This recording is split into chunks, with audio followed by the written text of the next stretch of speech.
Sir Mohan sir, ನಿಮ್ಗೆ next ಕೊಡಿ topic. ಕೊಡಿ. So sharp on the saw, sharp on the ಸಾ.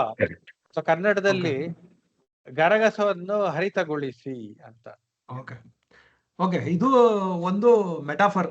ಈ ಗರಗಸವನ್ನ ಹರಿತಗೊಳಿಸಿ ಅಂತ ಅಂದ್ಬಿಟ್ಟು ನಾವು ಗರಗಸ ತಗೊಂಡು ಹೋಗಿ ಈಗ ಹರಿತ ಮಾಡೋದಲ್ಲ.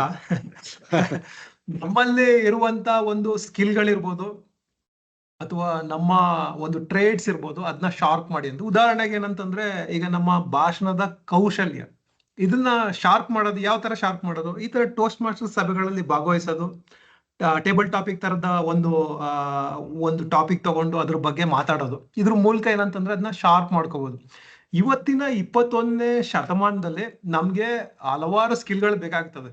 ಆ ಸ್ಕಿಲ್ಗಳನ್ನ ನಾವೇನಂತಂದ್ರೆ ಶಾರ್ಪ್ ಆಗಿ ಇಟ್ಕೋಬೇಕು ಅನ್ನೋದನ್ನ ಅಲ್ಲಿ ಹೇಳಿದ್ದಾರೆ. ನಾವು ತುಂಬಾ ಹೈ ಲೆವೆಲ್ಲಿ ಹೇಳ್ಬೇಕಂತಂದ್ರೆ ನಮ್ಗೆ ಯಾವಾಗ್ಲೂ ಏನಂತಂದ್ರೆ ನಮ್ಮ ಮೈಂಡ್, ಬಾಡಿ, ಸೋಲ್, ಇವು ಮೂರು ಏನಂತಂದ್ರೆ ಒಂದು ಶಾರ್ಪ್ ಆಗಿರ್ಬೇಕು ಯಾವಾಗ್ಲೂ. ಮೈಂಡ್ ನ ಯಾವ ರೀತಿ ನಾವು ಶಾರ್ಪ್ ಆಗಿ ಇಟ್ಕೋಬಹುದು?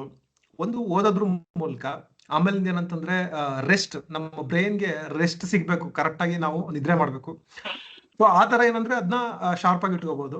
ಬಾಡಿಗೆ ಬಂದ್ರೆ ಅದಕ್ಕೆ ಫುಡ್, ನಾವು ಒಳ್ಳೆ ಒಂದು ನ್ಯೂಟ್ರಿಷನ್ ಇರುವಂತ ಒಂದು ಫುಡ್ ನ ತಗೊಳ್ಳೋದ್ರ ಮೂಲಕ, ಆಮೇಲಿಂದ ಎಕ್ಸಸೈಸ್ ಮಾಡೋದು, ಆಮೇಲಿಂದ ಒಂದು ಸೋಮಾರಿತನದ ಜೀವನ ಶೈಲಿನ ಬದಲಾಯಿಸಿ ನಾವು ಒಂದು ಚುರುಕಾಗಿ ಓಡಾಡ್ಕೊಂಡು ಜೀವನ ಮಾಡೋದ್ರ ಮೂಲಕ ನಮ್ಮ ಬಾಡಿನ ಒಂದು ಉತ್ತಮವಾಗಿ ಇಟ್ಕೋಬಹುದು.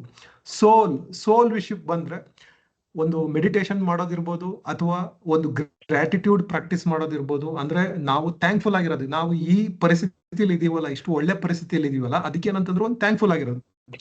ಆಮೇಲಿಂದ ಒಂದು ಲೋ ಪ್ರಿವಿಲೇಜ್ ಇರುವಂತ ಜನಗಳಿಗೆ ಒಂದು ಸಹಾಯ ಮಾಡೋದಿರ್ಬೋದು. ಈ ರೀತಿ ಮಾಡ್ಕೊಂಡು ನಾವೇನಂತಂದ್ರೆ ನಮ್ಮ ಸೋಲ್ ಕೂಡ ನಾವು ಶಾರ್ಪ್ ಆಗಿ ಇಟ್ಕೋಬಹುದು. ಈ ರೀತಿ ನಾವು ನಮ್ಮ ಮೈಂಡ್, ಬಾಡಿ, ಸೋಲ್ನ ಒಂದು ಶಾರ್ಪ್ ಆಗಿ ಇಟ್ಕೊಂಡ್ರೆ ನಾವು ಪರಿಪೂರ್ಣ ಮನುಷ್ಯರಾಗೋದಕ್ಕೆ ಸಾಧ್ಯ ಅಂತ ಹೇಳ್ತಾ, ಆ ಪರಿಪೂರ್ಣ ಮನುಷ್ಯರಾಗೋದಕ್ಕೆ ನಾವೆಲ್ಲ ಪ್ರಯತ್ನ ಮಾಡೋಣ ಅಂತ ಎಲ್ರಿಗೂ ಹೇಳ್ತಾ ನನ್ನ ಮಾತನ್ನ ಮುಗಿಸಿ ವೇದಿಕೆನ ಈಗ ನಮ್ಮ ಅನಿಲ್ ಕುಮಾರ್ ಅವರು ಕೊಡ್ತಾ ಇದ್ದೀನಿ.